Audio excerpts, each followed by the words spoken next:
Título: Introducción al estudio de la fotografía y de la telegrafía del pensamiento. La acción fisiológica de individuo a individuo, con o sin contacto, es un hecho que no se puede poner en duda. Es evidente que esa acción solo puede ser ejercida por un agente intermediario, del cual nuestro cuerpo es el reservorio, y nuestros ojos y nuestros dedos los principales órganos de emisión y de dirección. Ese agente invisible es necesariamente un fluido. ¿Cuál es su naturaleza, su esencia? ¿Cuáles son sus propiedades íntimas?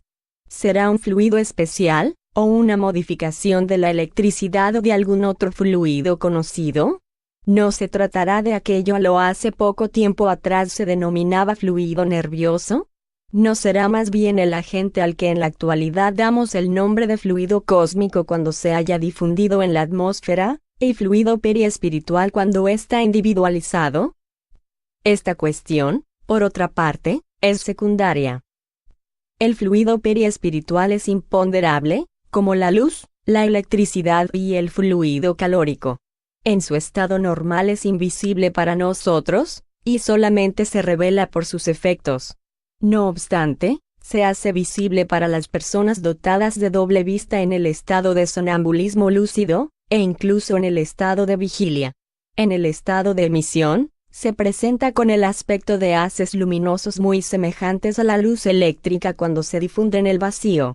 A eso se limita, por otra parte, su analogía con este último fluido, visto que no produce, al menos ostensivamente, ninguno de los fenómenos físicos que conocemos. En el estado ordinario, refleja matices diversos, según los individuos que lo emiten, ora rojo claro, ora azulado o ceniza, como una bruma liviana. La mayoría de las veces se esparce sobre los cuerpos que lo circundan una coloración amarillenta, de mayor o menor intensidad. Los relatos de los sonámbulos y de los videntes sobre esta cuestión son idénticos.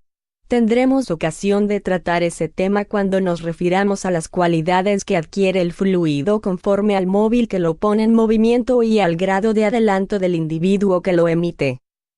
Ningún cuerpo constituye para él un obstáculo, los penetra y los atraviesa a todos. Hasta ahora no se conoce ninguno que sea capaz de aislarlo.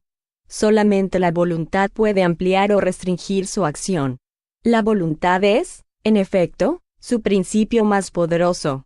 Por medio de la voluntad se dirigen sus efluvios a través del espacio, se lo acumula sobre un punto determinado, se saturan con él ciertos objetos o se lo retira de los lugares donde existen abundancia. Digamos, de paso, que en este principio se basa la fuerza magnética. Por último, parece que es el vehículo de la vista psíquica, del mismo modo que el fluido luminoso es el vehículo de la vista ordinaria. Aunque emane de una fuente universal, el fluido cósmico se individualiza por así decirlo en cada ser y adquiere propiedades características que permiten distinguirlo de los otros fluidos. Ni siquiera la muerte extingue esos caracteres de individualización, que persisten por largos años luego de la cesación de la vida, de conformidad con lo que hemos podido constatar.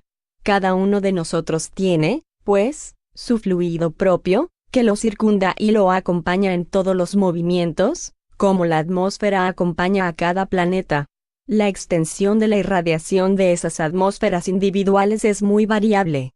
Si el espíritu se halla en estado de absoluto reposo, esa irradiación puede quedar circunscripta dentro de los límites de algunos pasos, no obstante, bajo el dominio de la voluntad puede alcanzar distancias infinitas. Parece que la voluntad dilata el fluido, así como el calor dilata los gases. Las diferentes atmósferas individuales se encuentran, se cruzan y se mezclan, pero jamás se confunden, exactamente como las ondas sonoras que permanecen diferenciadas a pesar de la infinidad de sonidos que agitan el aire al mismo tiempo. Podemos decir, pues, que cada individuo es el centro de una onda fluídica cuya extensión depende de la fuerza de la voluntad, del mismo modo que cada punto vibrante es el centro de una onda sonora cuya extensión depende de la fuerza de la vibración. La voluntad es la causa propulsora del fluido, como el choque es la causa vibrante del aire y el propulsor de las ondas sonoras. De las cualidades particulares de cada fluido resulta una especie de armonía o de disonancia entre ellos, una tendencia a unirse o a evitarse, una atracción o una repulsión. En una palabra, se trata de simpatías o antipatías que se experimentan a menudo sin causas conocidas que las determinen. Si nos colocamos en la esfera de actividad de un individuo, su presencia algunas veces se nos revela por la impresión agradable o desagradable que nos produce su fluido. Si estamos entre personas cuyos sentimientos no compartimos, cuyos fluidos no se armonizan con los nuestros, nos oprime una reacción penosa y nos sentimos allí como una nota disonante en un concierto. Por el contrario, si muchos individuos se hallan reunidos en una comunión de miras y de intenciones, los sentimientos de cada uno se exaltan en la misma proporción de la masa de las fuerzas actuantes. Quien no conoce la fuerza del impulso que predomina en las muchedumbres donde existe homogeneidad de pensamientos y de voluntades? Nadie puede imaginar a cuántas influencias estamos de ese modo sometidos, incluso sin que nos demos cuenta de lo que sucede. Esas influencias ocultas no pueden ser la causa determinante de ciertas ideas, de esas ideas que en cierto momento se vuelven comunes a nosotros y a otras personas, de esos vagos presentimientos que nos inducen a decir, hay algo en el aire que presagia tal o cual acontecimiento.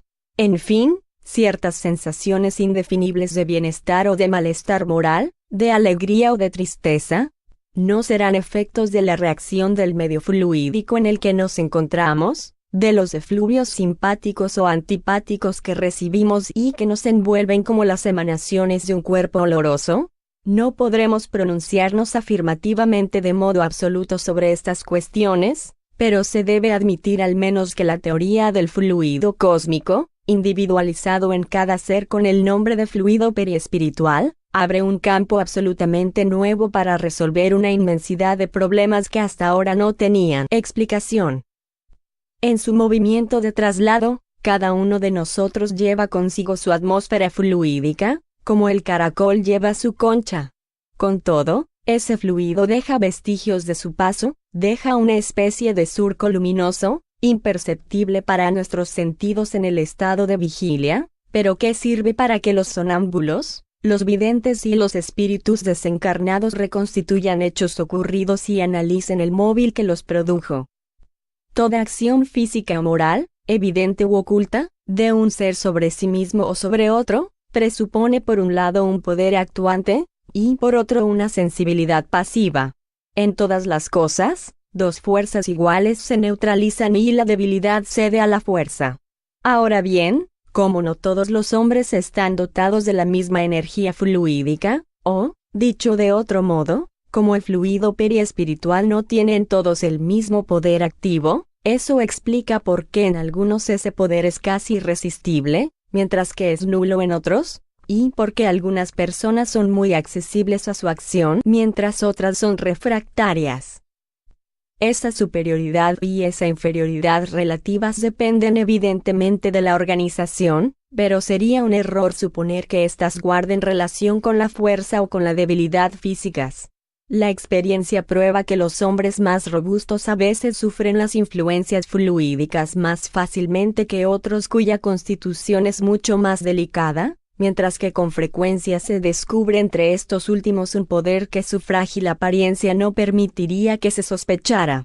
Esa diversidad en el modo de obrar puede ser explicada de varias maneras.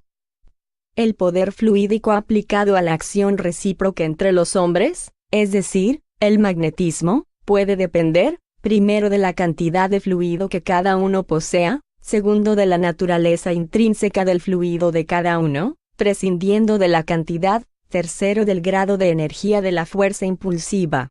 Es posible, incluso, que dependa de esas tres causas reunidas.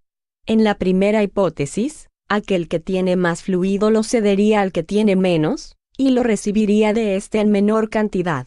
Habría en ese caso una analogía perfecta con la permuta de fluido calórico entre dos cuerpos que se colocan en equilibrio de temperatura.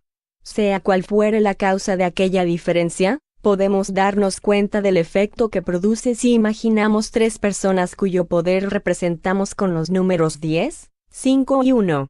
El 10 actuará sobre el 5 y sobre el 1, pero más enérgicamente sobre el 1 que sobre el 5. Ese actuará sobre el 1, pero será impotente para actuar sobre el 10. Finalmente, el 1 no actuará sobre ninguno de los otros dos. Esta sería la razón por la cual ciertos sujetos son sensibles a la acción de determinado magnetizador e insensibles a la de otro. También podemos, hasta cierto punto, explicar este fenómeno a partir de las consideraciones precedentes.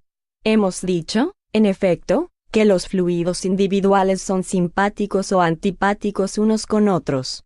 Ahora bien, ¿no podría ocurrir que la acción recíproca de dos individuos guardase relación con la simpatía de los fluidos, es decir, con la tendencia de estos a confundirse en una especie de armonía, como las ondas sonoras producidas por los cuerpos vibrantes?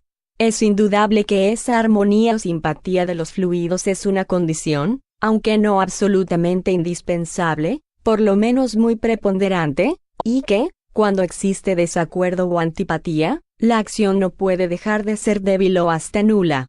Este sistema explica las condiciones previas de la acción, pero no nos dice de qué lado está el poder. Si lo admitimos, estamos obligados a recurrir a nuestra primera suposición. Por otra parte, ya sea que el fenómeno se produzca por una u otra de esas causas, eso no conduce a ninguna consecuencia. El hecho existe, eso es lo esencial. Los fenómenos de la luz se explican también por la teoría de la emisión o por la de las ondulaciones, los de la electricidad, por los fluidos positivo y negativo, vítreo y resinoso. En un próximo estudio, sobre la base de las consideraciones precedentes, procuraremos establecer qué entendemos por fotografía y telegrafía del pensamiento.